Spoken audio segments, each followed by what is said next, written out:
मग व्यायामात अजून वेगवेगळे प्रकारचे व्यायाम तुम्ही करू शकताय. सिंपली सूर्यनमस्कार, ज्याला जिम वगैरे करणं पॉसिबल नाही. आणि जे लोक जिम करतात त्यांना बरेच पेशंट सांगतात की आता मी इतके दिवस झाले जिम करतोय पण माझं वजन कमी होईना. ते तेल तुम्ही अभ्यंग स्वरूपात पूर्ण शरीराला तेल लावून परत जिमला जाणं किंवा जिमवरून आल्यानंतर तेल लावून आंघोळ करणं, म्हणजे जे काही तुम्ही खाताय त्याच्यापासून रक्त, मांस आणि मेद हा धातू असा आहे की ज्याला आपण फॅट डिपॉझिशन म्हणतोय.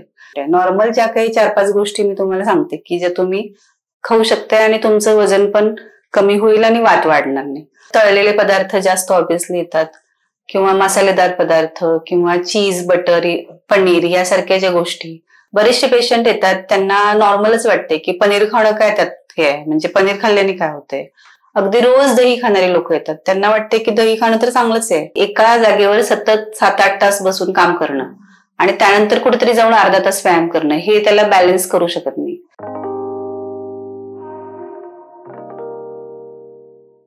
नमस्कार, मी वैद्य स्वाती यादव कल्याणी आयुर्वेद पुणे या चॅनलमध्ये आपलं स्वागत करते. आजचा आपला विषय आहे की आयुर्वेदानुसार वजन कमी कसं करायचं ते आपण 5 पॉइंट्स मध्ये बघू. की म्हणजे सगळ्यात पहिला पॉइंट त्यातला आहे की दिनचर्या. सध्या काय झालंय की कुठलीही गोष्ट कधीही करा, कुठल्या गोष्टीचा नियम नाही पाहिजे कोणाला, पण तेच कारण आहे बऱ्याचशा आजारांचं आणि त्यातलं वजन वाढणं हे एक परिणाम स्वरूप आपल्याला बघायला मिळते. मग काय एवढं इम्पॉर्टंट आहे बाबा दिनचर्या? तर रात्री जागरण हे त्रिदोष प्रकोपक म्हणून सांगितले आयुर्वेदात. म्हणजे वात, पित्त, कफ या तिन्हीचा इम्बॅलन्स होणार आणि तेव्हा त्या त्रिदोष इम्बॅलन्समुळे तुम्हाला कुठलाही आजार होऊ शकतो. त्याच्यामध्ये सगळ्या सिस्टीम इन्व्हॉल्व असू शकतात आणि वजन वाढणं हे सुद्धा त्याच्यानी होऊच शकते. त्यामुळे रात्री लवकर झोपायला पाहिजे हे सगळ्यात महत्वाचं, आणि तसं केलं तरच तुम्ही लवकर सकाळी उठू शकते. मग दुसरी गोष्ट येते की दिवसा झोपणं हे परत कफ वाढवणार आहे.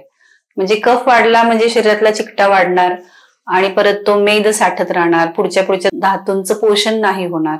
म्हणजे जे काही तुम्ही खाताय त्याच्यापासून रक्त, मांस आणि मेद हा धातू असा आहे की ज्याला आपण फॅट डिपॉझिशन म्हणतोय.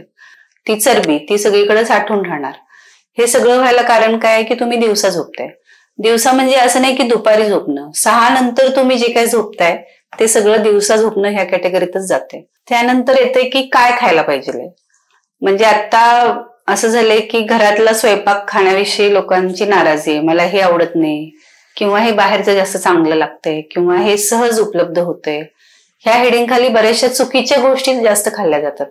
त्याच्यामध्ये मग तळलेले पदार्थ जास्त ऑब्विसली येतात किंवा मसालेदार पदार्थ किंवा चीज, बटर, पनीर यासारख्या ज्या गोष्टी जो शरीरात जाऊन चिकटा वाढवणार आहेत, कफ बिघडवणार आहेत, अशा सगळ्या गोष्टी वजन वाढायला कारणीभूत होणार आहेत.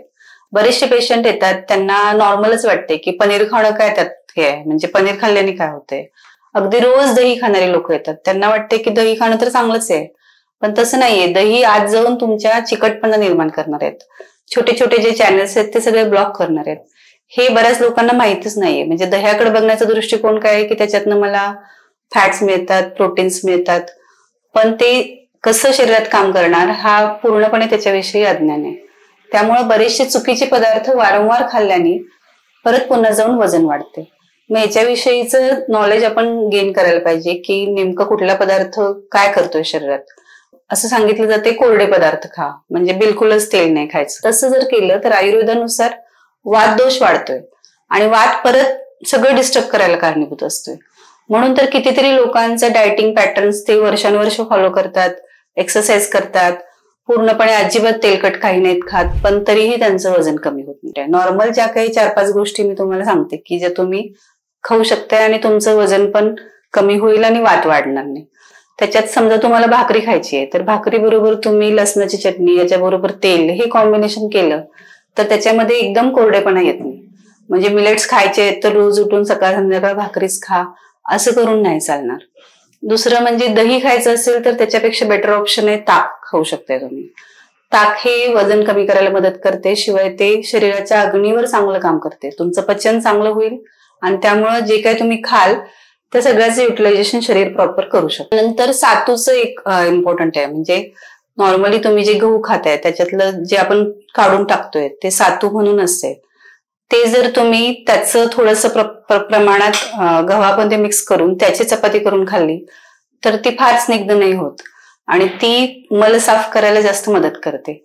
त्यामुळं पण वजन कमी व्हायला मदत होते. त्यानंतर चौथा मुद्दा आहे की व्यायाम करायला पाहिजे.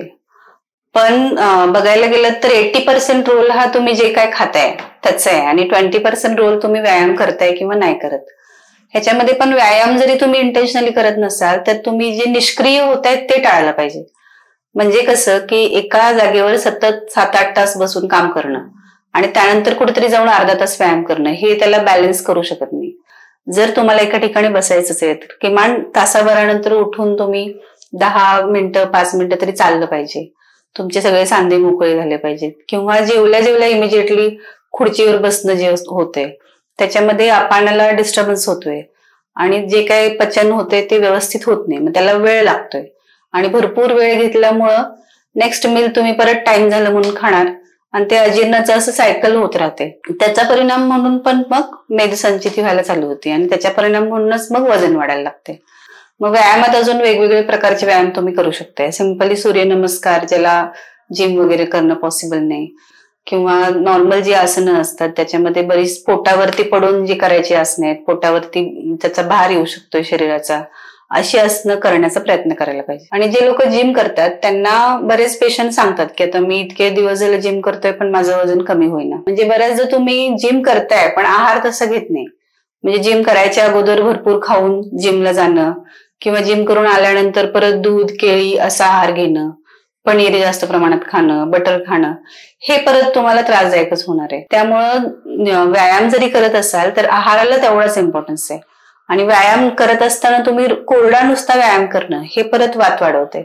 म्हणजे वर्षानुवर्ष मी व्यायाम करतोय पण माझं वजन कमी नाही होत, मग तेव्हा परत ते वात प्रकोपाला कारणीभूत होते आणि तिथं तेलाचा रोल आहे. तेल हे वाताला कॉम्पन्सेट करायला मदत करते. मग ते तेल तुम्ही अभ्यंग स्वरूपात पूर्ण शरीराला तेल लावून परत जिमला जाणं किंवा जिमवरून आल्यानंतर तेल लावून आंघोळ करणं हे जर तुम्ही केलं तर तुम्हाला प्रॉपर मसल गेन पण प्रॉपर होईल आणि जे काही वजन वाढलंय ते पण कमी व्हायला मदत होईल. ह्या सगळ्या गोष्टी तुम्ही स्वतःहून तुमच्या घरी करू शकताय. पण 5वा जो मुद्दा मी तुम्हाला सांगते ज्याच्यामध्ये आयुर्वेदाची मदत तुम्ही ऍक्च्युअली घेऊ शकताय. ते कसं की आयुर्वेदामध्ये अशी औषधं आहेत जी तुम्हाला पचायला मदत करतील किंवा तुमचं जे काही मेदसंचिती झालीय ती कमी करायला मदत करतील किंवा धातूंच्या लेवलचं जे पोषण आहे, धातूंच्या लेवलचा जो अग्नी असतोय त्याच्यावरती काम करून ते काम करतील. ती सगळी औषधं तुम्हाला वजन कमी करण्यासाठी मदत करतात. पॅरलली जे काही अगोदर साठलंय, म्हणजे एखाद्यानं आता इच्छा व्यक्त केली की मला वजन कमी करायचंय, पण तेव्हा जर त्यांनी शोधन केलं पहिले, म्हणजे वमन विरेचन, बस्ती ह्या पंचकर्माचा फायदा घेऊन किंवा सोबत काढे औषधं असं घेऊन जे काही आधी साठलंय ते सगळं शरीरातनं बाहेर काढणं हे जर केलं तर फास्ट वजन कमी होते आणि ते परत आहे तसं वाढत नाही. जे नॉर्मली लोकांना बघायला मिळते की मी 6 महिने जिमला गेलो, वजन कमी झालं, जिम बंद केली, परत वजन वाढलं, तसं तुम्ही आयुर्वेदाची मदत घेतली तर नाही होणार. अशा शास्त्रोक्त पद्धतीने जर तुम्ही वजन कमी केलं तर तुम्हाला नक्कीच फायदा होईल. ही माहिती तुम्हाला आवडल्यास लाईक शेअर जरूर करा, आमच्या चॅनेलला सबस्क्राईब करा. असेच व्हिडिओ पुन्हा घेऊन येईपर्यंत धन्यवाद.